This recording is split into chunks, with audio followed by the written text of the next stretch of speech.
All right, update.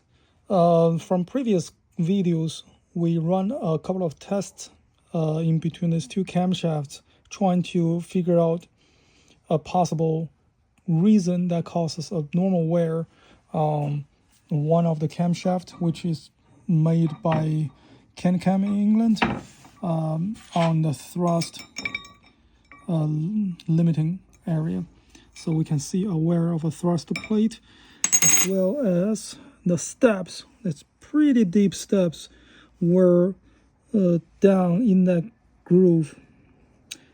In comparison, we see the other one made by Crankcam doesn't have anything, doesn't have any sign.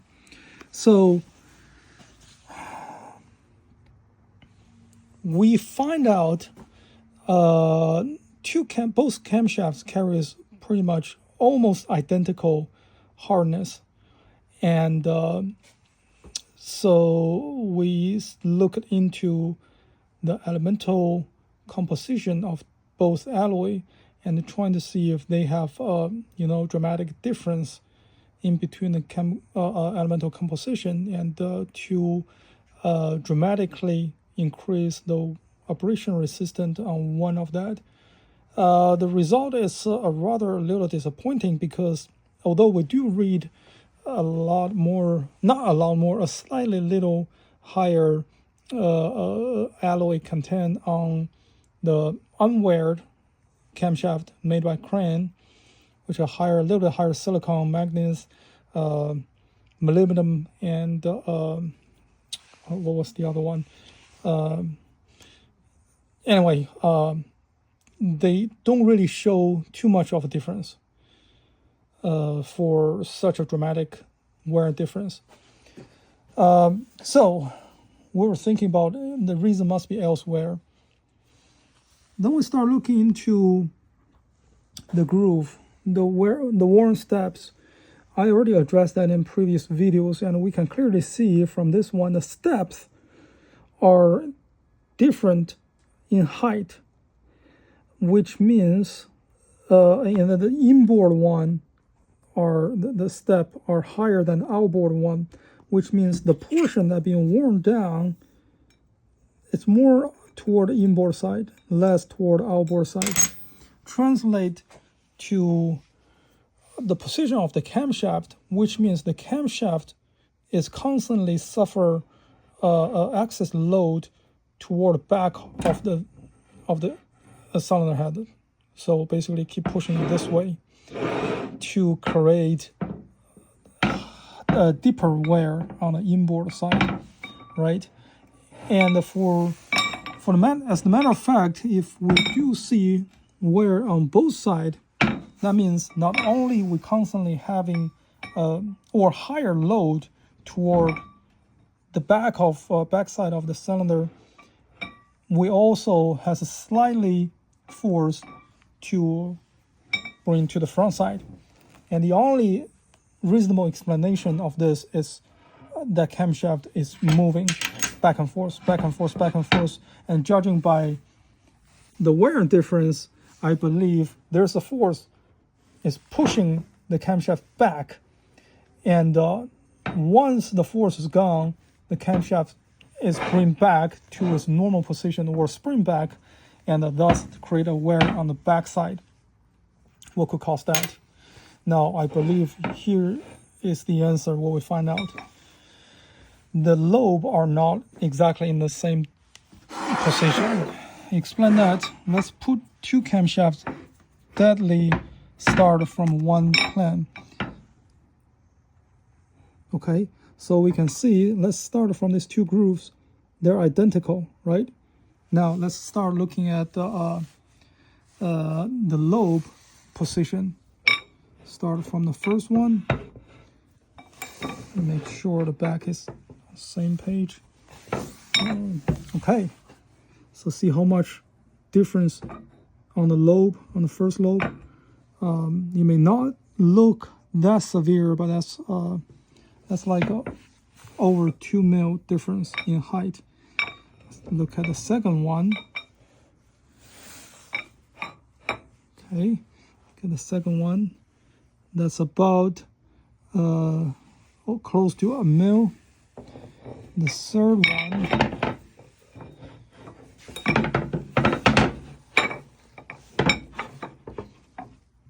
one, about 2 mil. See, about 2 mil. The fourth one is not that bad. So either way, my point is, since this cam, we can actually see, the worn cam, we can actually see the wear pattern that created by the rubbing against the rubbing pad of the rocker. See, we see both edge. So I marked each edge on the lobe. For instance, this one. So let's see. Translate to the actual point of this lobe, the heel of this lobe. This is the actual wear mark. Now let's check other lobes. This one, we see one side, we don't see the other side. It's actually right on the edge.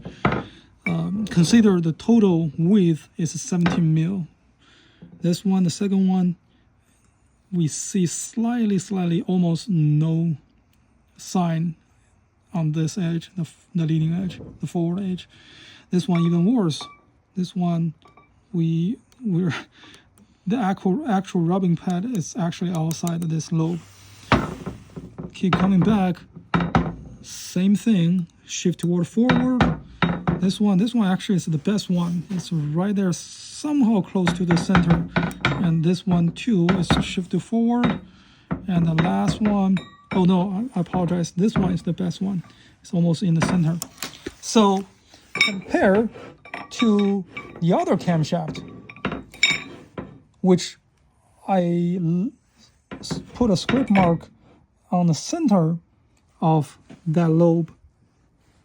It's actually right in the center of the wear mark on the other cam, the worn cam.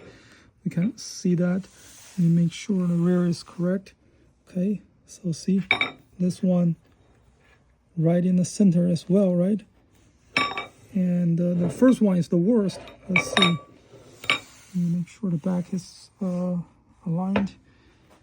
And well, see, it's actually, you can see not only the center is should be aligned with that center wear mark, and this edge of the wear mark kind of almost identical to this side lobe, although they should be slightly different, but that's my point. So judging by the actual width of the mark, it's 17 mil.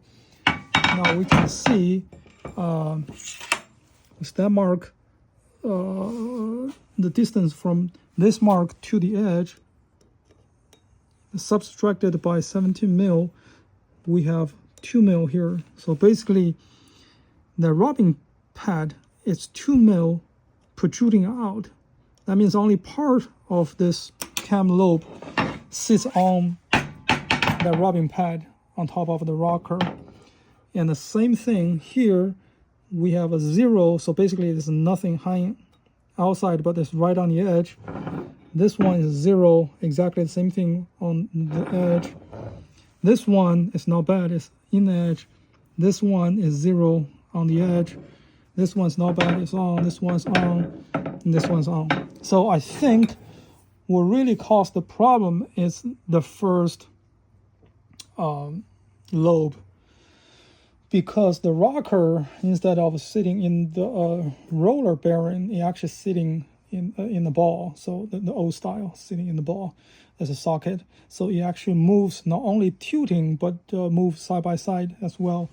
Think about that. If we're only sitting on the front, on one side of the lobe, when the lobe pushed down and it was 2 mil hanging outside, it definitely will make the rocker tilt, the rubbing pad tilt. May not be constant, but when the engines pick up speed, the moment of inertia, all these things add up, right? So I believe every time the rubbing pad rub on top of the lobe rub on top of the pad, it gives excess load toward the back of the cylinder head. So push the cam backward, create a wear on the inboard side of this journal, this thruster journal. And immediately after this lobe left move away from the rubbing pad without contact, the belt assembly, everything, and the rest of the the cam journal, the cam lobe and the rubbing pad combination will pull this assembly back forward to its original location, and that spring back actually causes a slight wear on the back side as well. So that explains why the back side wears less than the front side. And